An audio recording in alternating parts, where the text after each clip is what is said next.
saudaraku terkasih di dalam Tuhan, saya akan membuat perenungan ya sebagai bahan benteng iman kekristenan ya. Jadi hari ini saya akan membahas mengenai tentang ciri nabi palsu yang harus diwaspadai. Saudara, sebelum banyak tersebar luasnya agama ya yang merajalela di seluruh dunia, saudara, ada satu peristiwa sejarah yang memang tidak bisa dipungkiri oleh dunia ya, yaitu adalah sejarah mengenai tentang bangsa Israel ya, para nabi-nabi yang dipercaya dan pengajarannya disebarkan ke seluruh dunia ya. Oleh sebabnya keadilan Tuhan dinyatakan melalui utusan-utusannya yang diutus di bangsa Israel ya. Salah satu contoh Nabi Yeremia yang sudah memberikan peringatan kepada kita ya, yaitu mengenai tentang ciri nabi palsu yang jauh-jauh hari sudah diceritakan di dalam Alkitab. Saudara, sebelum ada perjanjian baru yang kita sebut adalah Injil ya, di dalam perjanjian lama itu ada kitab para nabi yang telah mencatat tentang nubuat sesuatu yang datang, entah itu nubuat tentang kedatangan Tuhan dan juga ciri nabi palsu yang tidak boleh untuk diikuti ya. Maka sebabnya di sini kita akan mengambil di dalam perenungan pada hari ini adalah di dalam Yeremia pasal 23 ayat 10, 13, 15, 16, 20 sampai 21, 25 sampai 27, 30 sampai 40 ya.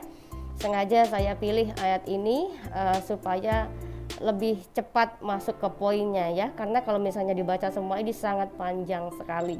Ya, Yeremia Tuhan kepada bangsa Israel tentang ciri nabi palsu yang akan menyesatkan banyak manusia.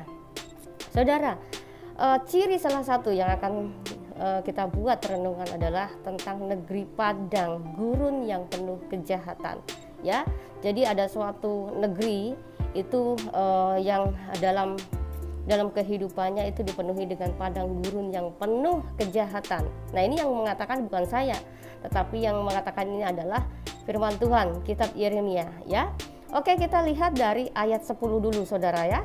Ayat 10 mengatakan, negeri telah penuh dengan orang-orang berzina. Sungguh oleh karena kutuk ini gersanglah negeri dan layulah padang-padang rumput di gurun. Apa yang dikejar mereka adalah kejahatan dan kekuatan. Yang dikejar oleh orang-orang di negeri ini adalah tentang perzinahan ya, banyak perzinahan yang dilegalkan.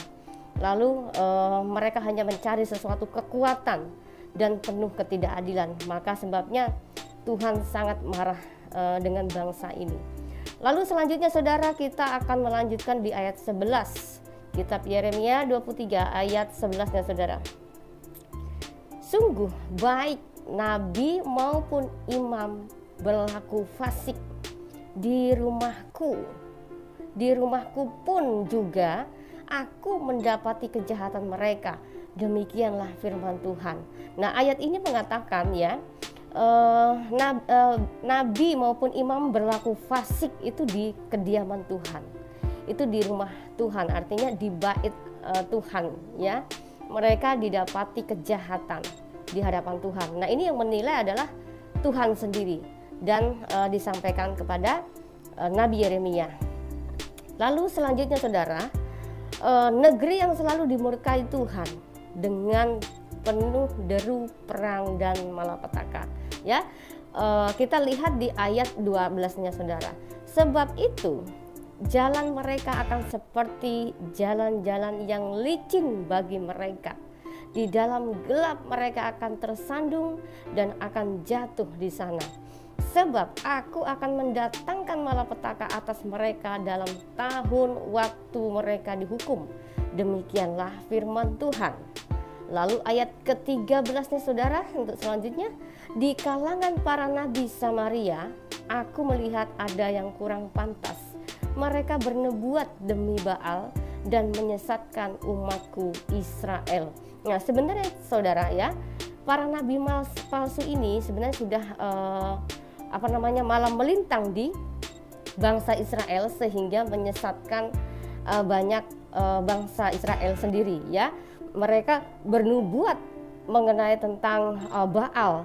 Baal ini adalah berhala yang akan dijadikan pusat penyembahan bagi para pengikutnya ya. Ini si nabi palsu ini sudah malang melintang di bangsa Israel, sehingga setiap sejarah yang ada di dalam bangsa Israel itu menjadi hal yang berbeda dan diputar balikkan oleh nabi seperti ini ya.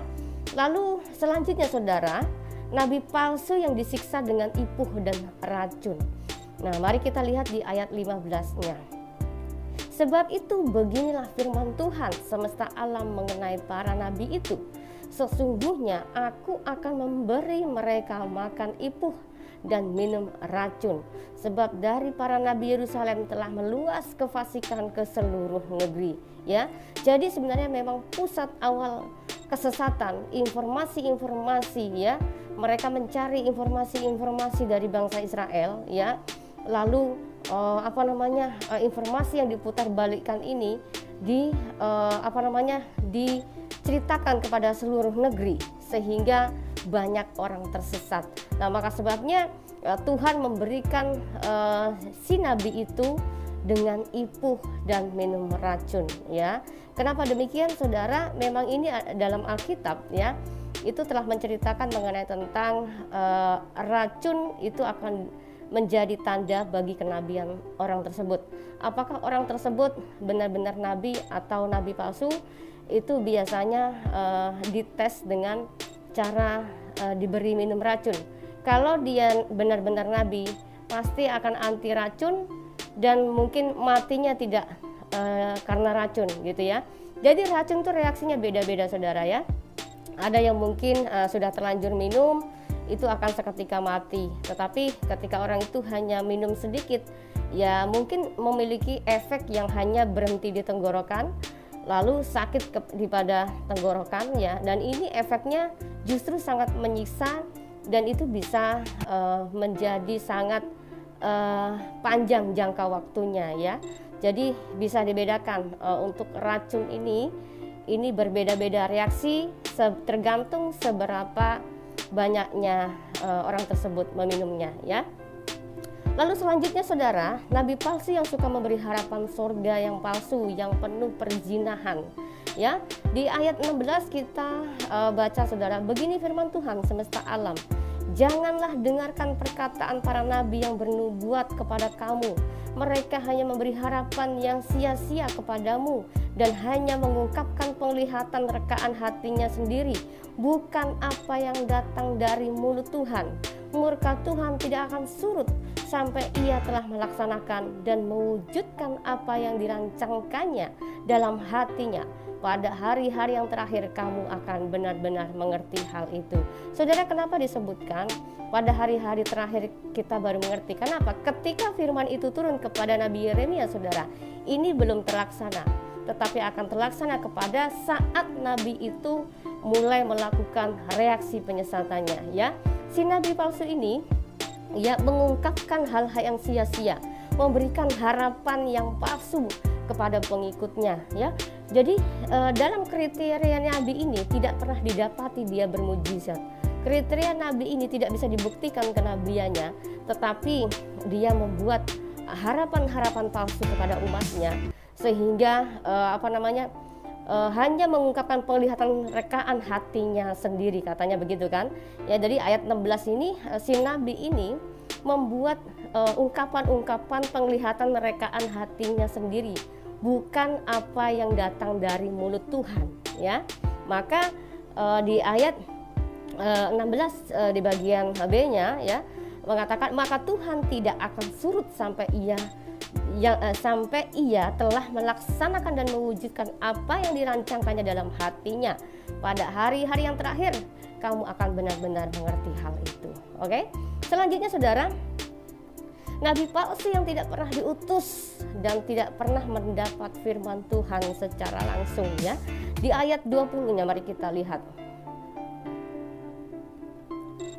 Di ayat 20-nya mari kita lihat saudara, aku tidak mengutus para nabi itu, namun mereka giat. Aku tidak berfirman kepada mereka, namun mereka bernubuat. Nah jelas ya, Tuhan ini mengatakan aku tidak mengutus para nabi itu. Jadi dia sebenarnya tidak mengutus para nabi, namun mereka giat, katanya gitu. Kenapa ya? Orang-orang yang tidak mendapatkan utusan daripada Tuhan, tetapi kalau kita lihat dalam kegiatan cara menyembahnya itu, penyembahan mereka tuh seperti giat sekali gitu loh ya. Jadi padahal itu tidak pernah loh Tuhan mengutus nabi untuk hal tidak pernah mengutus si nabi ini, tetapi dengan hasil rekayasa sendiri tadi yang disebutkan di ayat 16 tadi ya, itu dengan hasil rekayasa yang penuh harapan sia-sia, membuat peraturan-peraturan manusia agar dirinya mendapat suatu sanjungan ya. Maka sebabnya Tuhan mengatakan aku tidak mengutus para nabi itu, namun mereka giat. Aku tidak berfirman kepada mereka, namun mereka bernubuat ya. Ini sangat menyedihkan sekali saudara ya. Lalu nabi palsu yang bernubuat palsu, kita lihat di ayat 21-nya. Aku telah mendengar apa yang dikatakan oleh para nabi yang bernubuat palsu demi namaku, dengan mengatakan aku telah bermimpi gitu ya.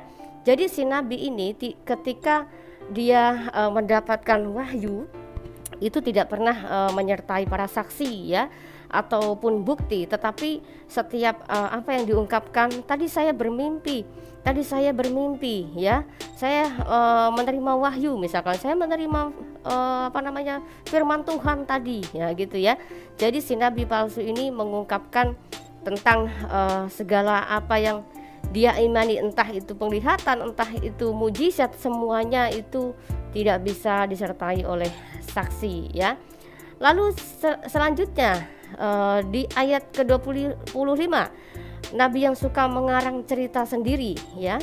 Nah ciri khasnya seperti ini saudara, di ayat 25-nya, sampai bila mana hal itu ada dalam hati para nabi yang bernubuat palsu dan yang menubuatkan tipu rekaan hatinya sendiri ya. Nabi palsu ini memiliki ciri menubuatkan tipu rekaan hatinya sendiri ya. Jadi kasihan ya, kalau seandainya ini benar-benar ini terjadi, sangat bahaya saudara. Sekarang bayangkan, Nabi Yeremia itu ribuan tahun sebelum abad Masehi ini nubuat sudah ada. Nah tinggal kita bisa mencerna saudara ya, apakah ada nabi palsu yang dominan seperti ini. Nabi yang suka menceritakan mimpi-mimpinya dari hasil cerita dongeng dari seorang ke orang dan riwayat ke riwayat atau alias hoak. Kita lihat di ayat mana?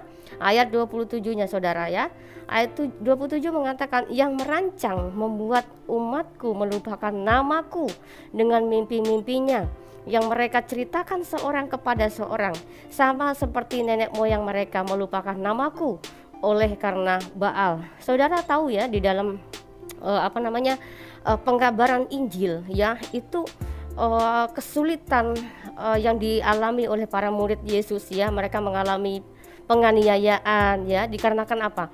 Banyak orang-orang yang mencoba untuk menganiaya pengikut Yesus.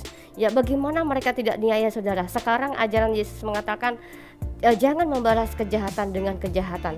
Sementara orang yang tidak mengikuti Tuhan Yesus, tentu mereka sangat gemar dan tidak masalah untuk melakukan kejahatan ya. Jadi orang-orang tersebut mencoba untuk memutarbalikkan sejarah supaya dari hasil ceritanya itu bisa dijual kepada orang lain, sehingga dirinya bisa mengaku sebagai nabi palsu ya. Lalu diceritakan lagi kepada orang lain, diceritakan lagi kepada orang, dan akhirnya saudara, banyak orang yang mencatat dari sumber yang salah. Jadilah kitab-kitab apokrif.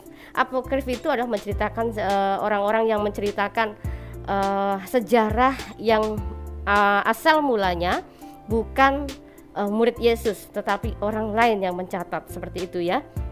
Lalu selanjutnya saudara, nabi yang suka mencuri kitab atau firman dari teman-temannya.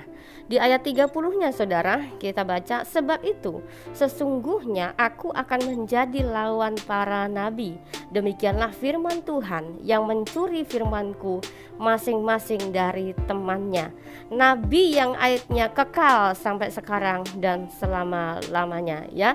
Saudara, di dalam ayat 30 mengatakan, sebab itu sesungguhnya aku akan menjadi lawan para nabi, demikianlah firman Tuhan, yang mencuri firmanku. Ternyata saudara, firman Tuhan ini akan dicuri oleh orang. Nah, itu yang saya katakan tadi, ya. Jadi ada para pencari informasi, ya. Mereka pencari informasi yang mencoba untuk menjual informasi, lalu dibuat reka-rekaan, dan kemudian dari mulut ke mulut, informasi ke informasi, akhirnya dirubah sedemikian rupa yang pada ujung-ujungnya orang tersebut mendapat keuntungan dari mencuri firman ini, ya saudara, ya. Lalu ayat 40-nya mengatakan, aku akan menimpakan kepadamu aib yang kekal dan noda yang kekal yang tidak akan terlupakan. Saudara, ya, yang namanya nabi palsu, ya, mau dicoba tutupin seperti apapun aibnya, ya, tetap itu akan terbongkar juga sampai selama-lamanya. Bahkan mungkin sampai akhir zaman, aib seorang nabi palsu itu akan tetap akan tetap terlihat dan akan tetap diingat oleh semua orang, ya. Karena tentu orang itu berusaha menutupinya, Tuhan tidak akan membiarkan semuanya itu ditutupi, tetapi justru akan memperlihatkan aib-aib para nabi palsu itu, ya. Lalu kemudian saudara, apa nasihat Tuhan kepada kita tentang nabi palsu tersebut? Dalam Perjanjian Baru kita membaca di Matius 7 ayat 15, 19 sampai 20. Waspadalah terhadap nabi-nabi palsu yang datang kepadamu dengan menyamar seperti domba, tetapi sesungguhnya mereka adalah serigala yang buas. Dan setiap pohon yang tidak menghasilkan buah yang baik pasti ditebang dan dibuang ke dalam api. Jadi dari buahnya lah kamu akan mengenal mereka. Jadi saudara, sudah jelas, ya, bahwa kita sudah diberikan warning, ya, dari Tuhan, ya, untuk selalu berwaspada, untuk mengetahui ciri nabi palsu, ya, yang menyamar seperti domba, padahal dirinya adalah serigala yang buas. Artinya apa? Menyamar seolah-olah saleh, seolah-olah suci, ya, padahal dirinya adalah buas, ya. Selalu melampiaskan hawa nafsunya, melampiaskan amarahnya. Nah, kata Tuhan dalam endingnya adalah, jadi dari buahnya lah kamu akan mengenal mereka, ya. Dari buah pengajaran yang dihasilkan oleh pengajaran nabi palsu akan juga terlihat sampai sepanjang akhir zaman melalui buah pengajaran kehidupan pengikut-pengikut nabi palsu. Baik, sampai di sini dulu saudara-saudara perenungan pada hari ini. Salam berwaspada dan salam waras. Tuhan Yesus memberkati kita semua. Salam.